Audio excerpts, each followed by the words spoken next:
10:30, I tried to leave the building, but as soon as I got outside, I heard a second explosion and another rumble and more smoke and more dust. I ran inside the buildings, the chandelier shook, and again, black smoke filled the air. Within another 5 minutes, we were covered again with more silt and more dust. And then a fire marshal came in and said we had to leave because if there was a third explosion, this building might not last. And all I could think of was just to get away from there, to get to safety. And as I kept walking to Canal Street, I could hear yet another explosion behind me. It was truly one of the most frightening moments I've ever lived through. Not only the rubble of the two tall towers this morning that were blasted. There's all these noises. I don't know what it is. No one can go in to get the people out. There's small explosions still going on. We just heard another explosion. Go again. Another. Hours after the attack, many smaller explosions rumbled through downtown. Yeah, here's one of the guys who can tell you I'm okay, all right? Here, hold on. You want to call your mother or something? To be right now. You gotta get back from here. I know that. You gotta get back. All right? Don't worry about me. You need to make calls right now. And we had some time to get some of the people out, but then there was those secondary explosions and then the subsequent collapses. So I don't know how many people were in there. I know there was a lot of firefighters, a lot of public safety personnel were in there.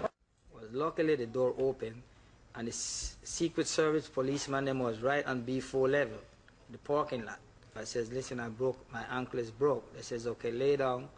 And they put me to lay down, and one Secret Service got something and wrapped my leg. And the next guy brought his van, put me in the van, and was bringing me out to get an ambulance. But unfortunately, no ambulance was available.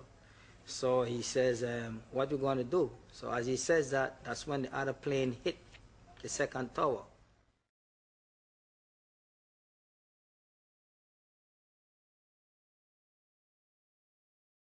Dr. Tony Daher, he and his partner, Dr. Lincoln Cleveland, are emergency room physicians from New York University Hospital downtown.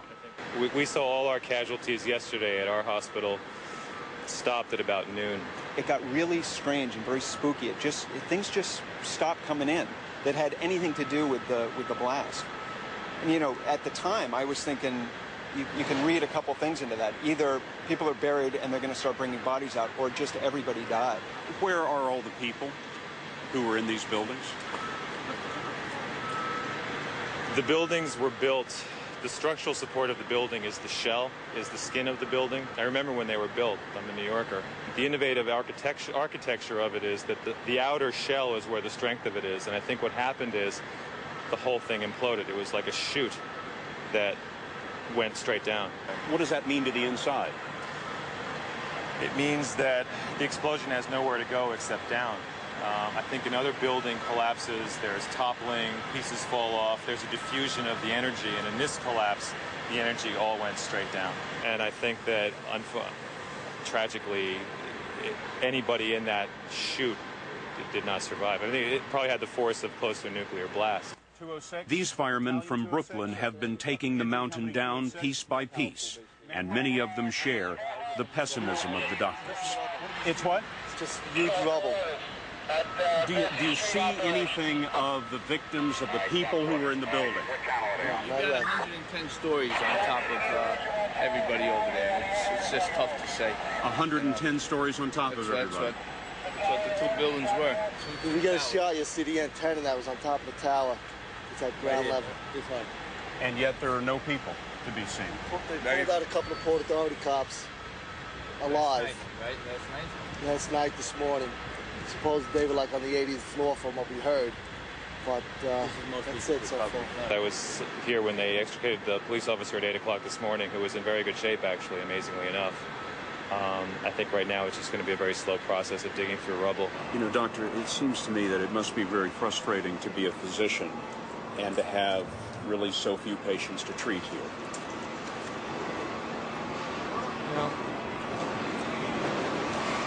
You know, I don't know the numbers yet, but I certainly hope that means that a lot of people made it out alive. And obviously it's horrific and incredible tragedy for those people who lost their lives. What do you make of this? Words fail. words fail. It must be frustrating as a nurse to have so many victims here, and you can't get to them, and you can't help them. Dr. Anthony Gagliardi says it's just scratching the surface. Most of what we've seen have been, in fact, the rescue effort workers and not necessarily the primary victims who were already in the building. So we had the unenviable position of having too many doctors. There were too many doctors and not enough patients. First few floors is kind of still intact. So I'm hoping that most people undergrade, well, there might be a lot of voids, but unfortunately most people that were above the first few floors, very little hope as far as I know. Seeing the buildings come down, I was expecting an enormous number of casualties, and it is striking how few injured people there actually were. What exactly have you been doing, Jerry? Working through the rubble, assisting rescuers up at the first tower, and just removing rubble, concrete, steel, anything in the way, trying to look for people that are alive, any bodies. Why don't you try and describe the scene there at Ground Zero where the World Trade Center was? It's devastating there. It's just twisted metal. It just looked like there was a giant explosion. There's just concrete laying everywhere, twisted metal. Nothing's normal there. Everything is just blown apart. And there have been some rescues, but you haven't found many bodies, have you? That's correct.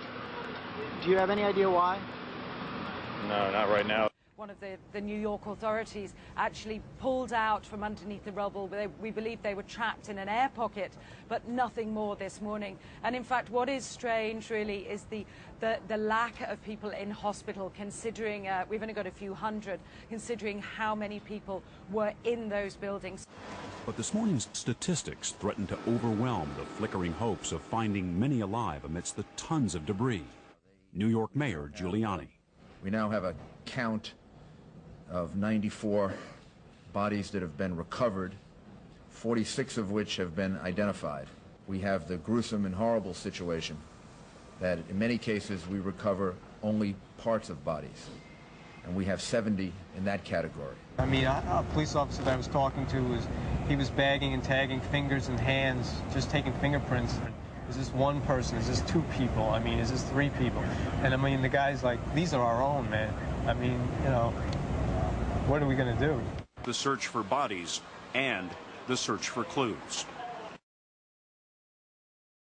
The EPA did find spotty levels of asbestos. A sample on a police car turned out dangerous. Another sample a couple of blocks away, not dangerous. But most interesting, in the mix, they are looking, they think, at specks of steel that used to be beams and elevators, marble from the lobby floor and facings. So what were once the strongest architectural elements in the two towers were pulverized, large portions turned into clouds like this one. Still, there is this mystery. If some of the hardest materials were vaporized, how to account for the presence everywhere of paper? Fully intact letters, business forms, stationery. Paper is so fragile and combustible, and yet somehow, maybe because we have so much of it, it was everywhere. For example, is significant that it will help keep these visions, these images in people's minds for the days to come. That also leads to a lot of the anxiety. The things that we would see initially are people having difficulty concentrating, difficulty sleeping, feeling sadder than usual. Those are the kind of things that we see initially. Most people will get better from that.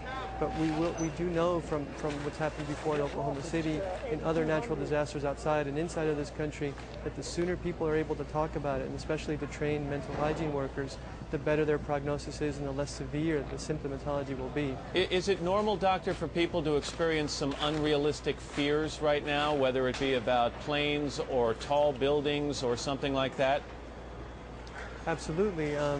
It's very easy for the events to kind of mushroom out of proportion. We have people here that came that we were trying to get in an elevator to go upstairs to one of our other counseling centers, and most people refuse to get in an elevator. That's an example of a kind of a cross-pollination, if you will, of all these stressors. Everything is going to become stressful to a lot of people in New York City for the next few days until there's some more stability and a sense that normalcy is returning.